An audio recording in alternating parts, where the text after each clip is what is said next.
Siddhis. I am Alia Shamir of class 7C from Siddhartha Central School, Parliament.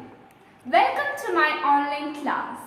Today in this session, I am going to take English class 7 Literature Readers 3rd chapter More About People by Ogden Nash.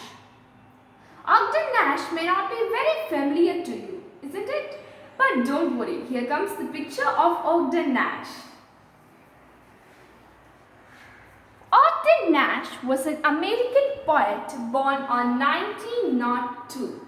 He was also the country's best producer of humorous poetry. What do you mean by humorous poetry? Or what does the word humorous mean?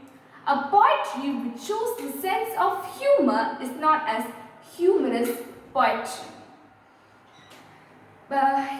This is also called as satire. You spell it as S-A-T-I-R-E. Usually, a poet or an author or a writer usually used to criticize a person, people, an idea or an institution. This is known as satire. So now let's go to the verses of the poems. When people aren't asking questions, they're making suggestions. And when they're not doing one of those, they're either looking over your shoulder or stepping on your toes. And then, as if that weren't enough to annoy you, they employ you. Anybody at leisure incurs everybody's displeasure. These are the first two stanzas of the poem More About People. So, in the first two lines, the poet says that there are some sort of people who always irritate us, who always spy or peep into our activities. So, in the first two lines, the poet is saying that when people aren't asking questions, they're giving us suggestions. Like some people always give us questions or say that why are you doing that or what are you doing there?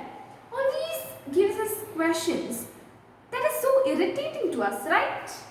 When they are not giving questions, they're making suggestions like I don't think so, that is better. I don't think so, that is fair. It's not fair. They give us different suggestions. And when they are not doing one of those, they are either looking over your shoulder or stepping on your toes.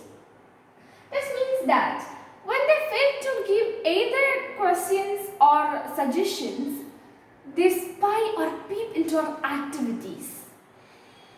Then let's go to the second stanza. And then, as if that weren't enough to annoy you, they employ you. Anybody at leisure incurs everybody's displeasure. And when they see that this is not enough to annoy you or disturb you, they employ you. They say us to do some work, or they would like to give us some work to do. Then anybody at leisure incurs everybody's displeasure. The last two lines means that these people, these sort of people who always irritate us, will be very annoying, because if someone is engaged in their leisure time means free time, they will be so irritated. When we are engaged in our free time, they will be very, very irritated. In the last line, displeasure means displeases. I hope the poem's paraphrase was clear to you. So, I hope this was clear, and now let's go to the vocabulary, the new words. The word annoy means to irritate us, and the word leisure means free time, and the word displeasure means to displease.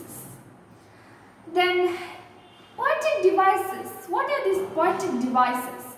In every poem, there are poetic devices, right? Do you know what is this poetic devices? Poetic devices are the literary tool used in poems. Do you know that which poetic device is used in this poem? In this poem, the poetic device used is euphemism. Euphemism.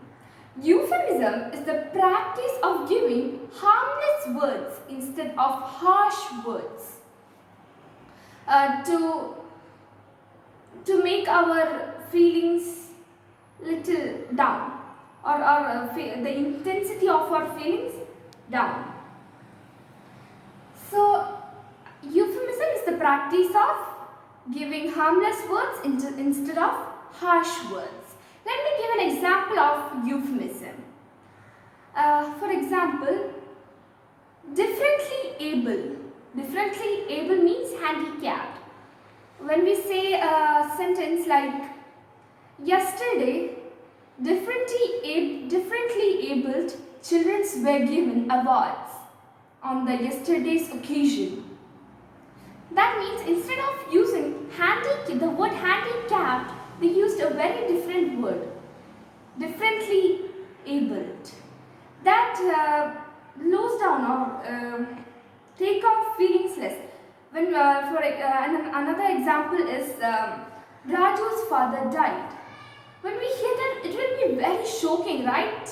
Instead of that, when we say that Raju's father passed away, our feelings get little down, or we get a little down, very little down. So this is called as euphemism. I hope this was the paraphrase of the poem and the poetic devices. Everything was clear to you. So see you in the next class. Bye bye.